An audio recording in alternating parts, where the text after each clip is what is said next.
Good morning, friends. How great to see you. I am Rev John McLean, and it is the delight of my life that I get to be with you on Sundays and some other occasions as well, to speak the word of truth, a word that I know has encouraged me enormously over the last 40 years or so. And I do know that when spoken with a clear intention, which I do have, that the word does go forth to heal and prosper and bless. And I know that you will get something out of hearing words of truth today. We have been doing a series based on the 12 powers that unity refers to, oh so often. Gifts from God, capacities of consciousness, aspects of our soul, if you would like to call it that. That's always fair to do. And so far, I'm always going to repeat this, we have examined the powers of faith, of strength, of judgment. And today, we are going to be taking a look at will. Will, for me, is a little bit problematic. I think that for many, many of us in our tradition, when we hear the word will, it doesn't sound very inviting. And it usually refers back to a notion that we heard about or were taught about, preached to when we were very young, or continue to hear almost every day of our lives, in wondering what is God's will for me? Or how do I know when I'm doing God's will?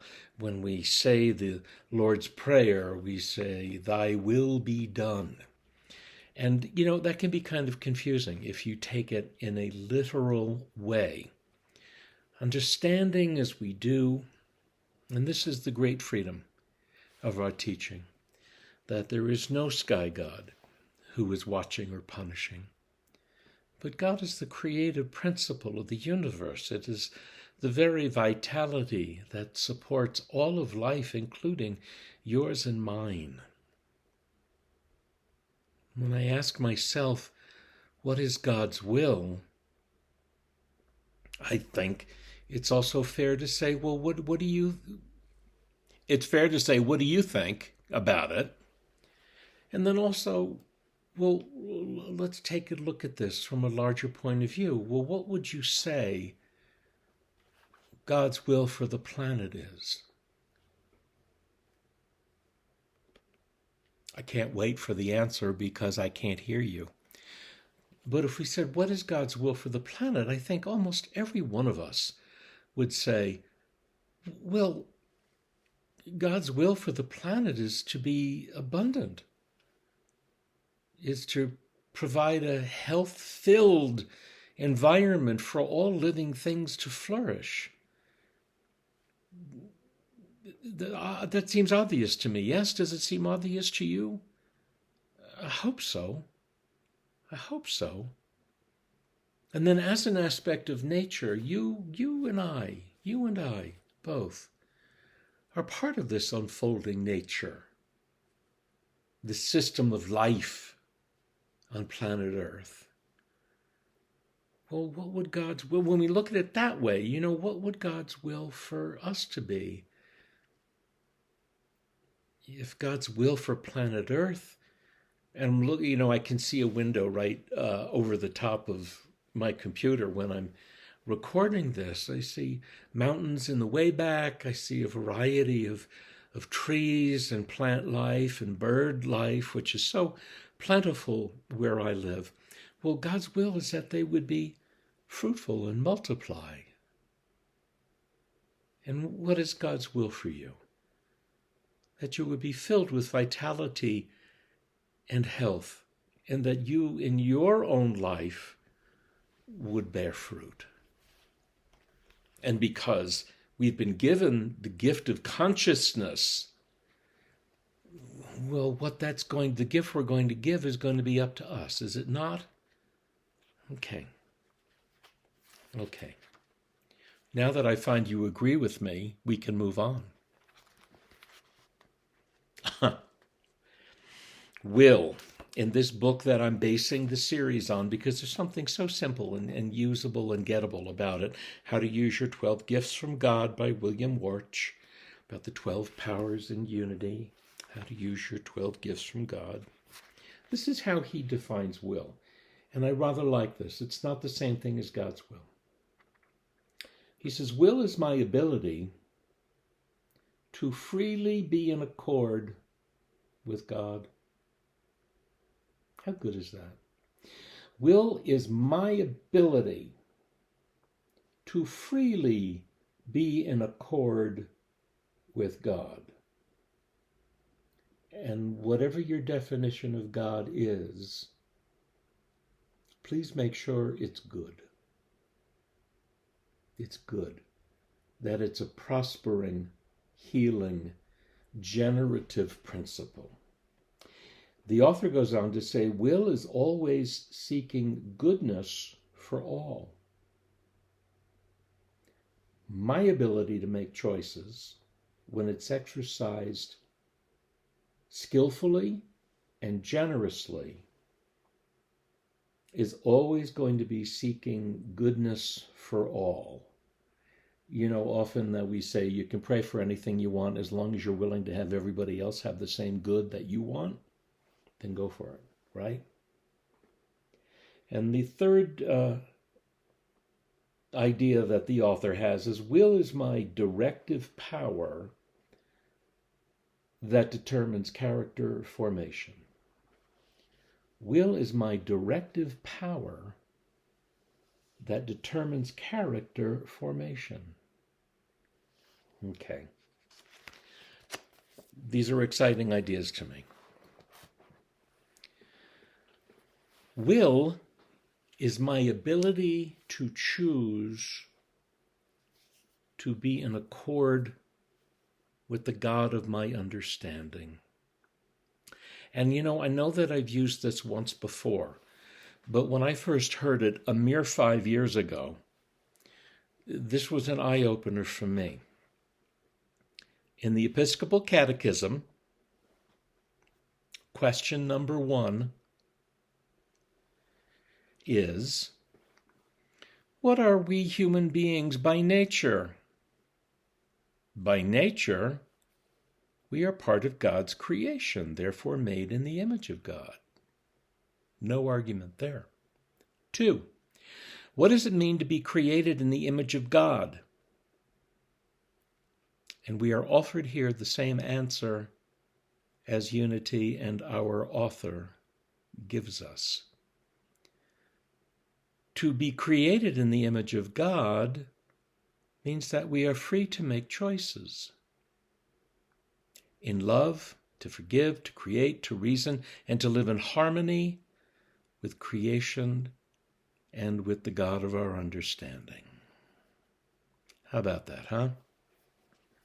You know, very often, I always bring in another teaching from a different faith tradition, because part of my mission is to make sure we understand that all people on planet Earth, no matter what path of peace they are walking towards God, that we all share very similar ideas, that in truth we are all way more alike than we are different. So this definition, this will, this power that we have, this aspect of soul, this gift in consciousness of will, is our ability to choose to make choices that are going to be positive, healthful, rewarding, serve my health and wholeness, do not diminish the experience of another, but in fact, lift up all of creation everywhere. Will is my ability to choose to be in accord with nature. And in this choice making, in this choosing, you might ask, fair question, what is the highest and best use of this choice making? I repeat myself, to make choices that enhance my life. To make choices that enhance my life, that contribute to the greater good. Including mine. I'm not leaving myself out, ever. But the highest and best use of choice making, this power of will, is for us to choose only those things that are life enhancing. And that's how and when it becomes a spiritual practice, yes? To catch ourselves, to remind ourselves, to hold ourselves accountable for making choices that are skillful and life enhancing. And then what would be the opposite of that? Well, the opposite of will, the will to live in accord with nature, the will to make choices that favor all creatures everywhere, the will to, again, make choices that will uplift, that will heal, and that will prosper both myself and other.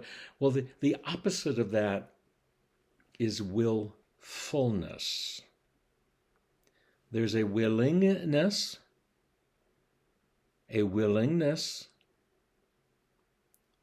to live in accord with good. And there's a willfulness, which in my experience I have found to be an immature state of mind,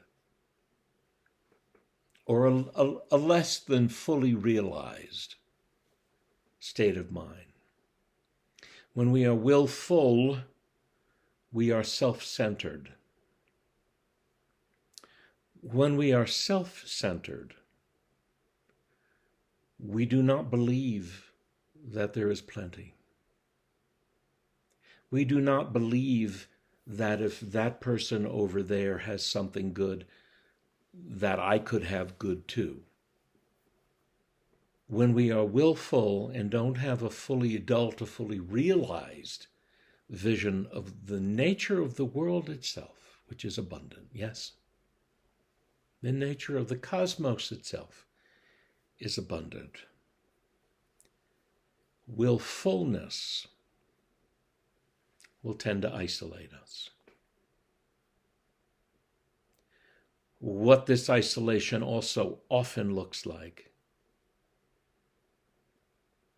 is negativity. Willfulness believes that there's only one way to do it, and that's my way. Willfulness lacks the capacity to be forgiving. Willfulness lacks expansiveness and trust in ongoing good.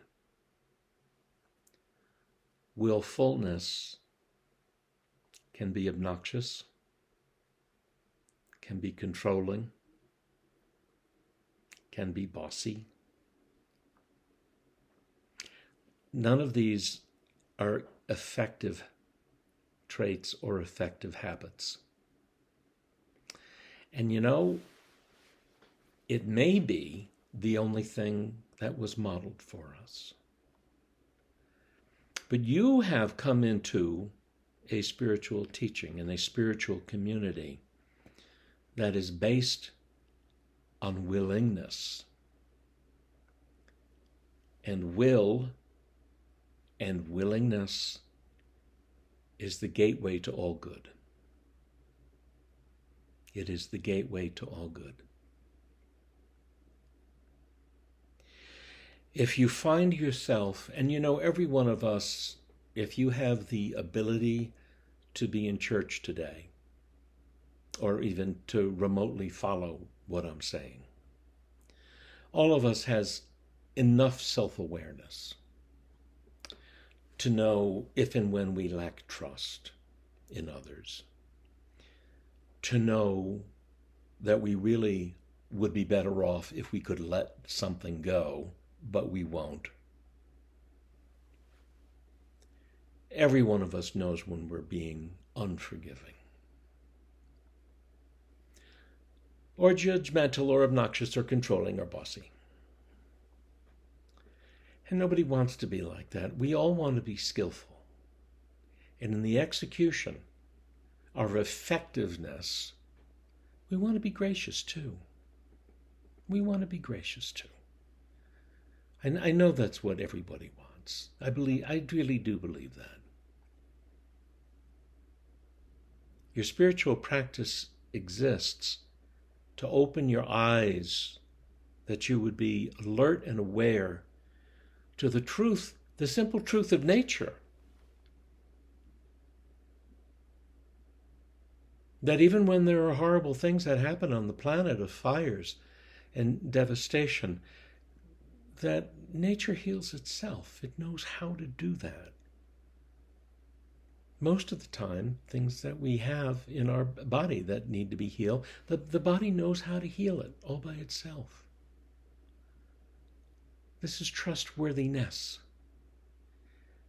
And this power of will allows us to make choices to be in accord with the natural harmony that exists. That same harmony that supports the ongoing expansion of this cosmos for 13.5 billion years. And as I like to say, if there's been good orderly progression for the last 13 billion years, it probably won't run out in your lifetime. So it's something you can count on. I do. If you find yourself in a situation where willingness is hard, willfulness is easy. That's why, when kids are 2, that's why they call it the terrible twos, because it's all about the exercise and the discovery of willfulness and negativity. If we find it hard to get to willingness, that power that we have of consciousness, if it's difficult to get there, start with gratitude, shall we? Start with thanksgiving. Not just an event that was 3 days ago. And not a gathering as wonderful as it may have been, or as wonderful and rewarding and touching as they always are. But start with giving thanks every day as a spiritual practice. Giving thanks and gratitude is the bridge to willingness. It is making one of those choices that will allow us to be in accord with the good that is. In the face of any conflict, any challenge, any life situation, there's always some aspect of it to give thanks for. Always something to learn. Always something that will enhance our character.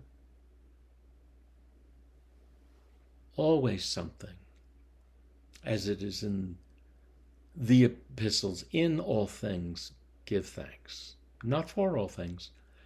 In all situations, there is thanks. Eric Butterworth was an especially influential unity teacher and writer on me. And the slogan that he was known for and will be remembered for is that he used to say, let something good be said. Let something good be said. That is a powerful spiritual practice.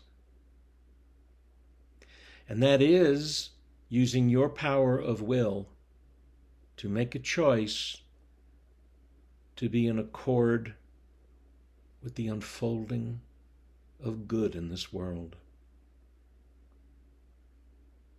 Let something good be said. Practice enough, yes? And now I'll invite you to close your eyes if you choose to do that, and to take a deep breath, reminding us, my God, our lungs work. What a gift that is. What a gift that is. And I will know that I take any moment, this moment, the next moment, tomorrow. I can take any moment, and I can activate any or all of my 12 powers, but especially this power of will.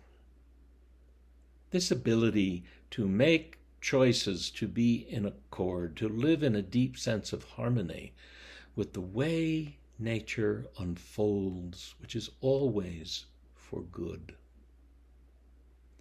I give thanks that I have this awareness. I give thanks for these teachers that have made it so clear to us from Jesus forward, and probably even teachers before him, but clearly and specifically within our tradition, one of the most healing things that is taught and can be practiced is that no matter what the situation is, let something good be said. That is my choice. And I trust it's your choice as well. And together the people said, so it is, and amen. And dear friends, I look forward to seeing you again soon. Take care.